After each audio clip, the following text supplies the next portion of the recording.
ഒരുവനെ താഴ്ത്തുകയും അപരനെ ഉയർത്തുകയും ചെയ്യുന്ന വിധി നടപ്പിലാക്കുന്നത് ദൈവമാണ്. സങ്കീർത്തനങ്ങളുടെ പുസ്തകം 75-ാം അധ്യായം 7-ാം തിരുവചനം.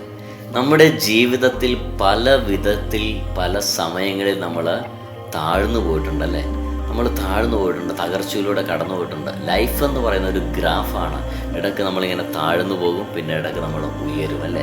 ജീവിതത്തിലെ സഹനങ്ങളും വേദനകളും ദുഃഖങ്ങളും ദുരിതങ്ങളും കഷ്ടപ്പാടുകളും കഷ്ടതകളും നമ്മൾ പേറി മുമ്പോട്ട് പോകുന്നൊരു കാലം നമുക്കുണ്ടായിരുന്നു. ശരിയാണോ? ഒരു കാലം നമുക്കുണ്ടായിരുന്നു. പക്ഷേ കർത്താവ് അതിൽ നിന്നെല്ലാം മാറ്റി അനുഗ്രഹത്തിൻ്റെ, സമൃദ്ധിയുടെ, ഉണർവിൻ്റെ, അഭിഷേകത്തിൻ്റെ ഒക്കെ സമയങ്ങൾ ദൈവം നമുക്ക് തന്നിട്ടുണ്ട്. വീണ്ടും കുറേ കഴിയുമ്പോൾ വീണ്ടും സഹനങ്ങളും കഷ്ടപ്പാടുകളും അല്ലേ. ഇതൊരു ഗ്രാഫാണ്. അതാണ് ബ്രദർ ആദ്യം തന്നെ ലൈഫ് എന്ന് പറയുന്നത് ഇങ്ങനെയാണ് അല്ലേ. ഏറ്റക്കുറച്ചിലുകൾ ഉണ്ടാകാം, സന്തോഷവും ദുഃഖവും ഉണ്ടാകാം, സഹനം ഉണ്ടാകാം, സമൃദ്ധി ഉണ്ടാകാം, അനുഗ്രഹം ഉണ്ടാകാം അല്ലേ, വേദനകളുണ്ടാകാം. അങ്ങനെ പല വിധത്തിലുള്ള കാര്യങ്ങൾ, ഇതെല്ലാം മിക്സ് ചെയ്തുള്ള ഒരു കാര്യമാണ് ഈ ലൈഫ് എന്ന് പറയുന്നത്.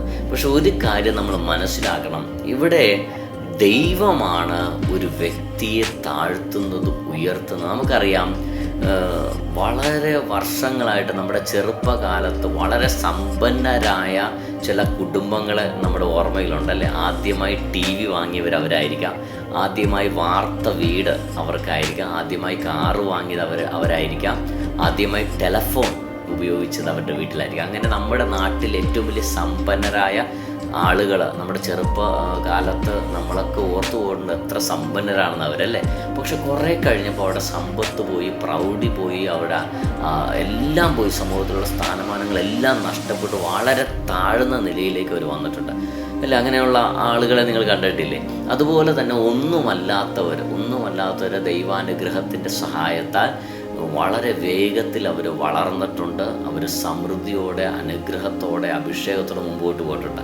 ഇതെന്താണ് സംഭവം? ഒരു നാളിൽ സമ്പന്നരായവർ തകർന്ന് തരിപ്പണമാകുന്നു, ഒരു നാളിൽ ഒന്നുമല്ലാത്തവർ സമ്പന്നരാകുന്നു, അനുഗ്രഹിക്കപ്പെടുന്നു. പ്രിയപ്പെട്ടവർ, ഇത് ആരാ ചെയ്യുന്നത്? ഇത് കർത്താവിൻ്റെ പ്രവൃത്തിയാണ്.